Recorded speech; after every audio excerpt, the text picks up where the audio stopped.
মা কালকে ফোন করে কান্নাকাটি করছিল, বলল বাড়ি চলে আয় বাবা, আর থাকতে হবে না ওখানে। তুই সুস্থ স্বাভাবিক বাড়ি ফিরে এলে আমি বাড়িতে আবার বড় করে পুজো দেব।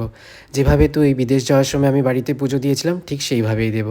তুই চলে আয়, আর থাকতে হবে না ওখানে। 2024 সালে আমার যখন ভিসা হয়েছিল তখন বাড়িতে পূজা দেওয়া হয়েছিল, কারণ মানত ছিল যে আমার যদি ভিসা হয়ে যায় তাহলে বাড়িতে পুজো দেবে। ঠিক সেই মতোভাবেই পুজো দিয়েছিল। সবাই খুব খুশিও ছিল, আবার অনেকটা কষ্টও পাচ্ছিল যে বাড়ির ছোট ছেলে বাড়ির থেকে অনেক দূরে চলে যাবে। 2017 সাল থেকে আমি বাড়ির বাইরে থাকি, আর বছরে আমি 3 মাস বাড়ি যেতাম।